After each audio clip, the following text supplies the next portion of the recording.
नमस्कार दोस्तों, मैं हूं सूरज। एक बार फिर से स्वागत है आपके ही अपने यूट्यूब चैनल हिंदी विद सूरज में। तो दोस्तों, आज 1 या 2 दिन से बहुत एक नई खबर चल रही है असिस्टेंट प्रोफेसर बनने के लिए कि क्या-क्या चीज़ें बाध्य हो चुकी, मतलब बाध्यता में रखा गया है और किसको बाध्यता से हटा दिया है या किसकी अनिवार्यता को ख़त्म कर दिया गया है नई एजुकेशन पॉलिसी 2020 के तहत। तो दोस्तों, अगर आप पूरा वीडियो देखते हैं तो आप बहुत कुछ सीख कर जाएंगे और समझ कर जाएंगे कि मैं क्या बोलना चाह रहा हूँ, सरकार क्या चाह रही है और आपको इस कंडीशन में क्या करना चाहिए। तो दोस्तों, अगर आप चैनल पर नए हैं तो चैनल को आप सब्सक्राइब कर सकते हैं और हिंदी साहित्य से अगर आप यूजीसी नेट की तैयारी कर रहे हैं तो भी आप चैनल को सब्सक्राइब कर सकते हैं, क्योंकि इसमें हिंदी साहित्य से रिलेटेड मॉक टेस्ट और चैप्टर के डिटेल्स वाली जो वीडियो होती हैं वो भी मैं पूरी लेके आता हूँ और मॉक टेस्ट को भी मैं लेके आता हूँ। तो ज़्यादा समय नहीं लेते, चलते हैं अपने टॉपिक की तरफ, क्योंकि जो थंबनेल देखकर अगर आप वीडियो पर आए हैं तो यकीनन आपको मैं बहुत सारी चीज़ें बेसिक से बता के जाऊँगा और आपको समझाने की कोशिश करूँगा कि ये क्या चीज़ है।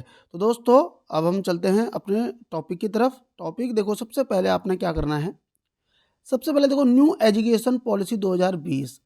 अब इससे पहले जो नियम चलते थे वो 2018 वाले नियम थे असिस्टेंट प्रोफेसर के एग्ज़ाम के लिए। अब 2020 के तहत ये क्या चीज़ आ रही है, इस चीज़ को ज़रा बारीकी से समझना। कहीं आप अपनी तैयारी छोड़ दें और इस पे ज़्यादा ध्यान दें ऐसा कुछ भी नहीं है। समझो पहले इस चीज़ को, पूरी बात को समझना मेरी। असिस्टेंट प्रोफेसर बनना है तो सबसे पहले देखो, नेट अनिवार्य नहीं है अब, ना ही जेआरएफ है। अब अनिवार्य क्या है? मेरे हिसाब से अनिवार्य है पैसा। पैसा अनिवार्य क्यों है? पैसे का तो कहीं जिक्र नहीं हुआ है। समझ रहे हो? इस चीज़ को समझ के चलना, पहले मेरी पूरी बात को समझना, पूरा वीडियो देखना, क्योंकि मुझे पता है इसके बाद कमेंट में पता नहीं क्या क्या कोई भी कुछ बोल सकता है, मुझे कोई दिक्कत नहीं, पर आप सब समझदार हैं और आप इस चीज़ को सब समझेंगे बहुत अच्छे तरीके से। नेट के एग्ज़ाम को इन्होंने क्या कर दिया, असिस्टेंट प्रोफेसर करने के लिए कोई अनिवार्य नहीं है, ना ही जेआरएफ अनिवार्य है। क्लियर बात आ रही है? आप किसी भी सब्जेक्ट से यूजी हैं, मतलब आपने जिस भी सब्जेक्ट से किसी अन्य विषय से बीए किया हुआ है और अन्य किसी विषय से एमए किया हुआ है। क्लियर बात है? और आप थर्ड विषय में प्रोफेसर बन सकते हैं। पहली बात तो ये चीज़ समझ लो आप, ये बोली गई है इसमें बात।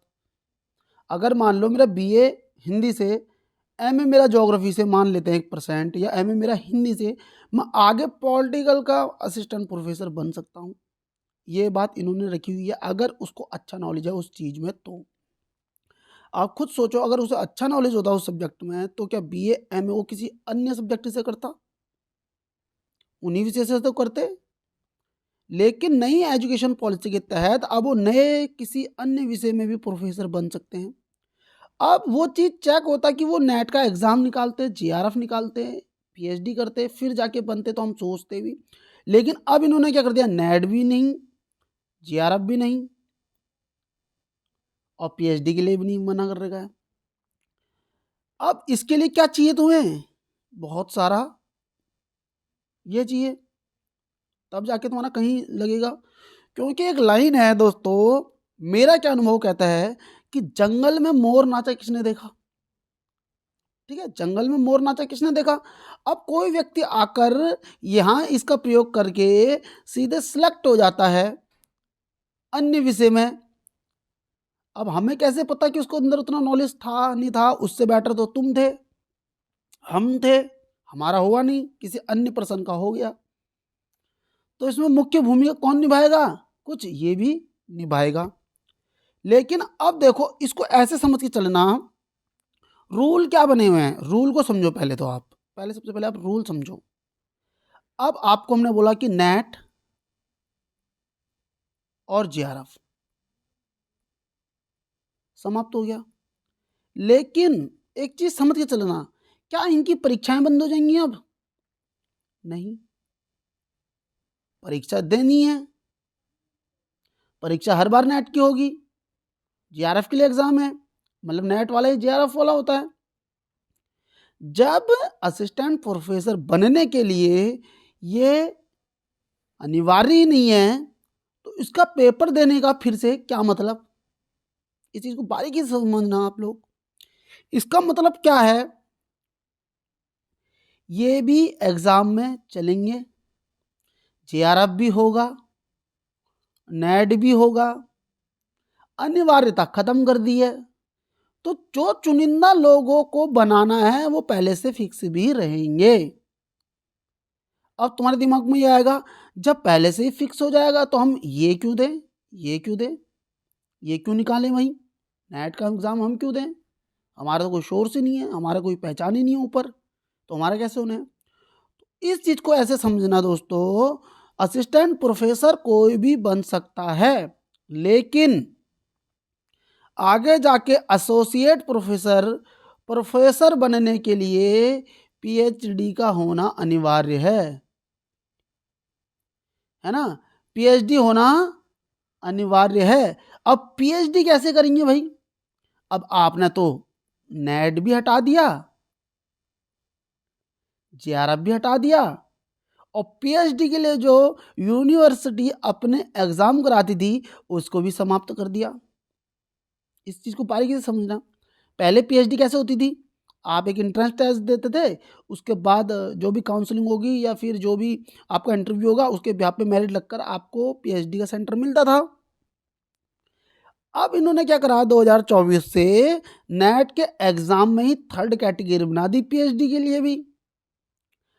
अब ये बात आई है कि अब तो नेट भी अनिवार्य नहीं है असिस्टेंट प्रोफेसर बनने के लिए, तो पीएचडी कौन डिसाइड करेगा, कैसे पता चलेगा कि पीएचडी करनी है या नहीं करनी है।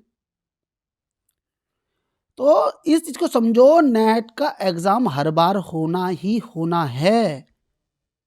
और आप लोग ये मत सोचिए कि क्या होगा क्या नहीं होगा। आप अपनी मेहनत से नेट और जेआरएफ के लिए लगिए, मेहनत करिए। क्यों करिए मैं तुम्हें बता देता हूँ। ये कौन डिसाइड कर रहा है, ये सरकार। जैसे बीजेपी की पार्टी जो है सरकार कर रही है, आगे जाके दूसरी कोई पार्टी आ जाए जैसे वो ये पार्टियां इसको चेंज कर रही है रूल को, आगे जाके कोई पार्टी आके फिर ये वाला रूल चेंज कर देगी ना। तो आप तो सोचोगे यार मैं नेट क्यों दूं, अब तो नेट इनवैलिड है, अनिवार्य नहीं है, जेआरएफ का छोड़ो, पीएचडी देख लेंगे जैसे भी तैसे होती होगी। तो ये सरकार के नियम हैं, ये कभी भी चेंज हो सकते हैं। आपने अपना मोटिव नहीं चेंज करना है। और जब आप अपना मोटिव चेंज नहीं करेंगे तो देखो, ये थंबनेल मैंने क्या बनाया हुआ है कि नेट जेआरएफ के लिए तो सरकार ने कह दिया बाय बाय, और कहीं ना कहीं ये वालों को बोल रहे होंगे आ जाओ, समझ रहे हो। आप सबसे पहले आप ये समझो कि जिस दिन नेट का एग्जाम होना ही बंद हो जाए तब आप मानना कि बिना इसके काम बनेगा। दोस्तों समझ में आ रही है मेरी बात। इन्होंने क्या किया है, सरकार ने इसको और इसको समाप्त कर दिया। किसी भी अन्य विषय वाले अन्य व्यक्ति को उठा के हम प्रोफेसर बना देंगे। लेकिन अगर आपने क्लियर किया हुआ है जेआरएफ आप हैं, पीएचडी आप हैं, तो आपके भी पूरे पूरे चांसेस रहेंगे। इसलिए जो भी नए रूल आ रहे हैं इसको आप ध्यान में रखिए, लेकिन इससे अपनी पढ़ाई पर कोई प्रभाव नहीं आने दीजिए। क्योंकि आप सिर्फ जब नेट जेआरएफ और पीएचडी कर लेंगे तो आपके लिए बहुत ज़्यादा बेनिफिट होगा। आप इन चीज़ों को सोचकर अपनी पढ़ाई ख़राब करें वो आपके लिए सही नहीं है, क्योंकि रूल है, रूल चेंज भी हो जाएगा। लेकिन आप असिस्टेंट प्रोफेसर तो नेट का एग्ज़ाम और जेआरएफ का एग्ज़ाम से ही बनते थे। हालांकि नई पॉलिसी में ऐसा बोल दिया, कोई पता नहीं कि ये पॉलिसी भी कब चेंज हो जाए। क्यों, हम तब इसको वैलिड मानते जब नेट का एग्ज़ाम ही क्या हो जाता, बंद हो जाता, नेट का एग्ज़ाम ही ना हो। तब तो हम माने कि भैया जब नेट से पास होने से कुछ होना ही नहीं है तो नेट का एग्ज़ाम करा क्यों रही सरकार, आगे देखना नेट की भी तैयारी हो जाएगी। हम तब इस चीज़ को मानेंगे जब नेट का एग्ज़ाम होना ही बंद हो जाए, पीएचडी होनी ही बंद हो जाए। आगे जाके प्रमोशन में आपको पीएचडी अनिवार्य है। अब पीएचडी करोगे कैसे आप, एक तो इन्होंने इतना घुमा दिया है इसको कि आप पीजी किसी अन्य विषय से, यूजी अगर आप किसी अन्य विषय से, तो प्रोफेसर आप किसी तीसरे विषय में भी बन सकते हैं। तो सारा फंडा क्या है कि जो जिनको चाहती है सरकार, जिनको बड़े लोग चाहते हैं या जिनकी पहुंच ऊपर तक है, तो वो कुछ सीट लेके जाएंगे। और ऐसा नहीं कि वो सारी ही सीट लेके चले जाएं। और ये तो हर किसी भर्ती का रूल है, तुम्हें पता है। अगर कितनी भी पोस्ट आएंगी उसमें से कुछ पोस्टें तो ऐसी होती है जो पहले से ही रिजर्व रहती हैं। ये मैं साफ बोल रहा हूँ, पहले से ही कुछ सीटें ऐसी होती है जो रिजर्व रहती हैं। लेकिन उसके बावजूद हम तैयारी करना थोड़ा ना छोड़ते हैं। कौन सी ऐसी भर्ती है जिसमें आपको लगता नहीं होगा घोटाला हुआ है? पिछले साल वाला ही आप यूजीसी नेट का पेपर देख लो, कितने टाइम बाद रिजल्ट आया था, कितने टाइम बाद आंसर की आई थी। आंसर की बहुत जल्दी आई थी, एक हफ्ते में ही आ गई थी। और रिजल्ट आने में देखो कितना समय लगा था, फाइनल रिजल्ट आने में। समझ रहे हो इस चीज़ को? तो उसी प्रकार से मैं आपको बोलूँगा, आप अपनी तैयारी में कोई कसर ना छोड़ें। इसको दिमाग से मत निकालें कि नेट और जेआरएफ तो ख़त्म हो गया, नहीं हुआ, हो गया है 1%। लेकिन आप अपनी तैयारी में इसको क्लियर रखें, आगे जाके आपको ही मदद मिलेगी। और पीएचडी भी करें। समझ में आ रही है बात? मेहनत करिए। हिंदी साहित्य अगर आप विषय आपका है तो आप चैनल को सब्सक्राइब कर सकते हैं।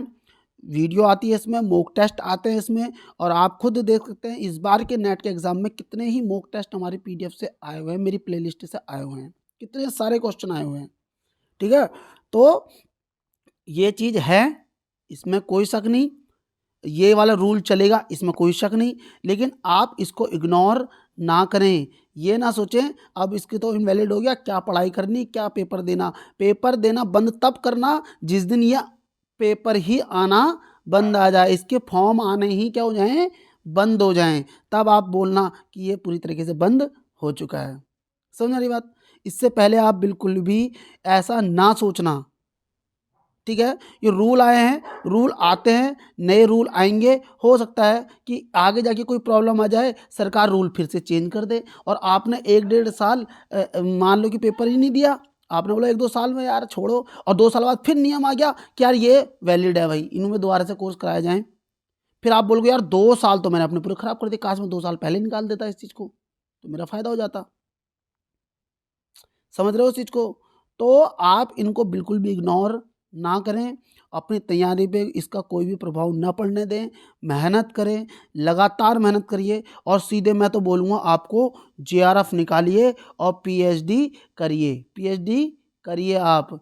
क्यों करिए? क्योंकि आगे जाके प्रमोशन में आपको पीएचडी ही काम करेगी। आप कैसे भी बन जाएं, लेकिन आपको पीएचडी करना अनिवार्य है। प्रमोशन के लिए पीएचडी होना अनिवार्य है। अगर ये बात अगर आपके समझ में आ रही है, तो आप दोस्तों अपनी तैयारी पे कोई भी प्रभाव नहीं पड़ने देंगे इस चीज़ का, और दिल से लग के मेहनत करेंगे।